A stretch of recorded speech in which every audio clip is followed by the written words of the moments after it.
Hayotda eng asl do'st bu erkak va ayol o'rtasidagi turmush o'rtoqlarini bir-biri bilan yaqinligi, bir-biriga do'stligi, bir-biriga mehri, muhabbati bu asl haqiqiy do'stlik hisoblanadi. Erkakni ayolchalik, ayolni esa turmush o'rtog'ichalik tushunadigan hech kim bo'lmaydi bu hayotda. Chunki ular xafa holatda ham, vaziyatlarda qiyinchilik holatda ham, yo'qchilikda ham, borchilikda ham har xil holatda bir-birini ko'rganligi uchun ham ular eng asl do'stlar hisoblanadi. Lekin munosabatlarda 3 yillik, 5 yillik, 10 yillik, 15 yillik, 20 yillik munosabatlarda o'tish etaplari bor va o'sha o'tish etaplaridagi janjallar yoki kelishmovchiliklar orqali ular bir-biridan uzoqlashib qoladi va bir-biriga ichki kechinmalarini aytmaslikni boshlashadi va shunda juda ham tomonlar qiynaladi. Agar sizda shunaqa vaziyat bo'lib turgan bo'lsa, buning uchun munosabatlar ustida ishlash kerak. Avvalambor siz savol bering, shu inson menga kerakmi?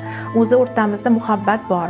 Agar sizni ichingizdan bu inson menga kerak degan javob chiqsa, siz o'zingiz ustingizda ishlang va munosabatlarda ustida ishlangani sayin shunaqangi darajaga kelinadiki, erkak ayolga suyanchiq bo'la oladi. Ya'ni ikkovlari bir-birlari bilan shunaqangi uyg'unlashib ketadi, hattoki shunaqa munosabatlar bor, ko'z qarashdan bir-birlarini nima ichmoqchiligini, nima qilmoqchiligini biladi. Lekin aslida bu darajaga kelish uchun o'zini ustida ishlash kerak.